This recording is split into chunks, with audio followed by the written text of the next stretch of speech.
Dear student, आज का जो टॉपिक है वह चुंबकीय क्षेत्र तथा चुंबकीय बल रेखाएं, magnetic field and magnetic lines of force. तो सबसे पहला इसमें दो भागों में ये टॉपिक डिवाइड है। सबसे पहला चुंबकीय क्षेत्र। मैंने आपको बताया था किसी चुंबक के आसपास चुंबक के प्रभाव क्षेत्र का अनुभव किया जाता है, उसी को हम क्या कहते हैं? चुंबकीय क्षेत्र कहते हैं। आप ऐसे मान सकते हैं किसी चुंबक के आसपास किसी लोह चुंबकीय पदार्थ जैसे लोहा है, या मान लीजिए जो कंपास सुई है, उस पर क्या होता है? चुंबकीय बल लगता है, और चुंबकीय बल लगने के कारण वो अपने स्थान, अपनी जो पोजीशन है उससे क्या होती है? चेंज हो जाती है। वही क्षेत्र क्या होता है? चुंबकीय क्षेत्र के अंतर्गत आता है। पिछले टॉपिक में मैंने आपको पिछले वीडियो में थोड़ा सा इसे डिटेल में भी बताया था।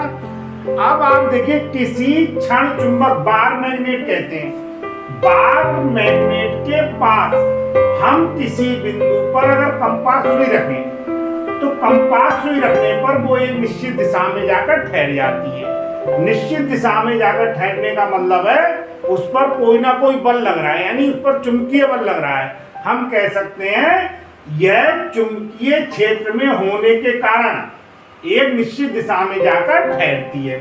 अगर हम इसी कंपास सुई को चुंबक के पास दूसरे स्थान पर जाकर रखें तो इसकी जो दिशा है वो क्या हो जाएगी? परिवर्तित हो जाएगी और एक निश्चित दिशा में जाकर ठहर जाएगी। इसी प्रकार से अगर हम चुंबक के आसपास किसी अन्य बिंदु पर कंपास सुई को रखें तो पुनः उसकी दिशा चेंज हो जाएगी और वो एक निश्चित दिशा में जाकर ठहर जाएगी। इसका मतलब है चुंबक के आसपास का वह क्षेत्र जहां पर चुंबक के प्रभाव का अनुभव किया जा सकता है, उसी को हम क्या कहते हैं? चुंबकीय क्षेत्र कहते हैं। किसी स्थान पर या किसी बिंदु पर चुंबकीय क्षेत्र की दिशा कंपास सुई के दक्षिणी ध्रुव से उत्तरी ध्रुव की ओर खींची गई जो रेखा है उसके द्वारा प्रदर्शित की जाती है। तो ये तो आपका हो गया चुंबकीय क्षेत्र क्या होता है। अब हम आपको बता रहे चुंबकीय बल रेखाएं। चुंबकीय बल रेखाएं देखिए, अभी मैंने आपको बताया था जब किसी चुंबकीय छड़ है या कोई धारावाहिक प्रणालिका है, उसके पास अगर हम कंपास, ये जो हमारे पास सुई है, उसे रखें तो ये हर बार अलग अलग दिशा में जाकर ठहरती है।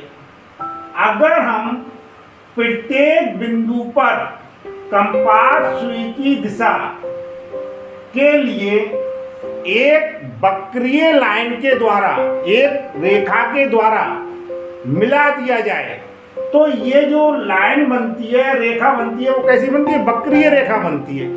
मतलब ये मैंने आपको बताया ना, वक्रीय रेखा के द्वारा मिलाए जाने का मतलब ये जो पॉइंट आएंगे हर बार हम देखेंगे जब हम चुंबक के पास चुंबकीय सुई को रखेंगे तो निडल जो है उसकी जो डायरेक्शन होगी, उसके स्थिर रहने की या रुकने की जो डायरेक्शन क्या होगी? अलग होगी।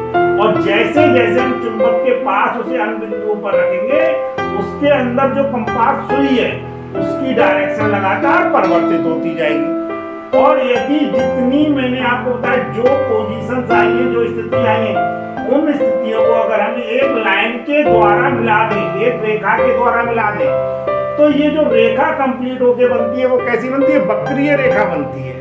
और ये जो वक्रीय रेखा है, यह वक्रीय रेखा ही चुंबकीय बल रेखाओं को प्रदर्शित करती है। किसी क्षण चुंबक में चुंबकीय बल रेखाएं उत्तरी ध्रुव से निकलकर दक्षिणी ध्रुव में प्रवेश करती हैं। तो ये क्या है? एक प्रकार से हम बोल सकते हैं चुंबकीय बल रेखाएं एक ऐसी काल्पनिक वक्रीय रेखाएं हैं जो किसी बिंदु पर चुंबकीय क्षेत्र की दिशा को अविरत प्रदर्शित करती हैं। अगर आपको ये वीडियो मेरा पसंद आया हो तो इसे लाइक कीजिए, अधिक से अधिक शेयर कीजिए और मेरे चैनल को सब्सक्राइब कीजिए, जिससे आपको फिजिक्स से संबंधित सभी वीडियो लगातार प्राप्त होते रहें। धन्यवाद।